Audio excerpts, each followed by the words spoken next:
नमस्कार दर्शक बंधु जेनेरल नॉलेज गोटे अध्याय को आपण मान स्वागत। आज आपण मान रही राखी पूर्णिमार किसी प्रश्न एवं उत्तर।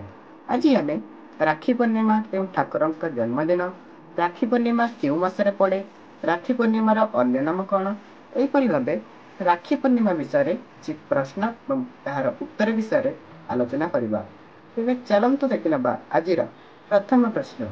ରାକ୍ଷୀ ପୂର୍ଣ୍ଣିମା କେଉଁ ଠାକୁରଙ୍କ ଜନ୍ମଦିନ? ରାକ୍ଷୀ ପୂର୍ଣ୍ଣିମା କେଉଁ ଠାକୁରଙ୍କ ଜନ୍ମଦିନ? ତେବେ ଏହାର ସଠିକ ଉତ୍ତରଟି ହେଉଛି ବଳଭଦ୍ର। ରାକ୍ଷୀ ପୂର୍ଣ୍ଣିମା ହେଉଛି ବଳଭଦ୍ରଙ୍କ ଜନ୍ମଦିନ। ପରବର୍ତ୍ତୀ ପ୍ରଶ୍ନ, ରାକ୍ଷୀ ପୂର୍ଣ୍ଣିମା କେଉଁ ମାସରେ ପଡ଼େ? ରାକ୍ଷୀ ପୂର୍ଣ୍ଣିମା କେଉଁ ମାସରେ ପଡ଼େ? ତେବେ ଏହାର ସଠିକ ଉତ୍ତରଟି ହେଉଛି ଶ୍ରାବଣ ମାସରେ। ରାକ୍ଷୀ ପୂର୍ଣ୍ଣିମା ଶ୍ରାବଣ ମାସରେ ପଡ଼େ। ପରବର୍ତ୍ତୀ ପ୍ରଶ୍ନ, ରାକ୍ଷୀ ପୂର୍ଣ୍ଣିମାର ଅନ୍ୟ ନାମ କଣ? ରାକ୍ଷୀ ପୂର୍ଣ୍ଣିମାର ଅନ୍ୟ ନାମ କଣ? ତେବେ ଏହାର ସଠିକ ଉତ୍ତରଟି ହେଉଛି ଶ୍ରାବଣ ପୂର୍ଣ୍ଣିମା। ରାକ୍ଷୀ ପୂର୍ଣ୍ଣିମା ଶ୍ରାବଣ ମାସରେ ପଡ଼ୁଥିବାରୁ ରାକ୍ଷୀ ପୂର୍ଣ୍ଣିମାର ଅନ୍ୟ ନାମ ହେଉଛି ଶ୍ରାବଣ ପୂର୍ଣ୍ଣିମା। ଏହାକୁ ମଧ୍ୟ ଗହ୍ମା ପୂର୍ଣ୍ଣିମା ଏବଂ ବଳଭଦ୍ର ଜନ୍ମ ଭାବରେ ପରିଚିତ।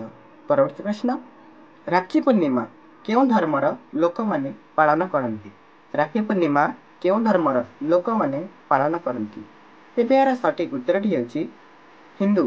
ରାକ୍ଷୀ ପୂର୍ଣ୍ଣିମାକୁ ହିନ୍ଦୁ ଧର୍ମର ଲୋକମାନେ ପାଳନ କରିଥାନ୍ତି। ତେବେ ଚାଲନ୍ତୁ ଦେଖିନେବା ପରବର୍ତ୍ତୀ ପ୍ରଶ୍ନ, ରାକ୍ଷୀ ପୂର୍ଣ୍ଣିମାରେ କେଉଁ ପଶୁକୁ ପୂଜା କରାଯାଏ?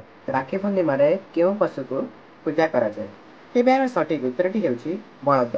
ରାକ୍ଷୀ ପୂର୍ଣ୍ଣିମାରେ ବଳଦକୁ ପୂଜା କରାଯାଏ। ପରବର୍ତ୍ତୀ ପ୍ରଶ୍ନଟି ହେଉଛି, ଉତ୍ତର ଭାରତରେ ରାକ୍ଷୀ ପୂର୍ଣ୍ଣିମାକୁ କେଉଁ ନାମରେ ପାଳନ କରାଯାଏ? ଉତ୍ତର ଭାରତରେ ରାକ୍ଷୀ ପୂର୍ଣ୍ଣିମାକୁ କେଉଁ ନାମରେ ପାଳନ କରାଯାଏ? ତେବେ ଏହାର ସଠିକ ଉତ୍ତରଟି ହେଉଛି ନାରାୟଣୀ ପୂର୍ଣ୍ଣିମା। ଉତ୍ତର ଭାରତରେ ରାକ୍ଷୀ ପୂର୍ଣ୍ଣିମାକୁ ନାରାୟଣୀ ପୂର୍ଣ୍ଣିମା ଭାବରେ ପାଳନ କରାଯାଏ। ପରବର୍ତ୍ତୀ ପ୍ରଶ୍ନ, କେଉଁ ପ୍ରଥମ ହିନ୍ଦୁ ରାଣୀ ମୁସଲମାନ ରାଜାଙ୍କ ପାଖକୁ ରାକ୍ଷୀ ପଠାଇଥିଲେ?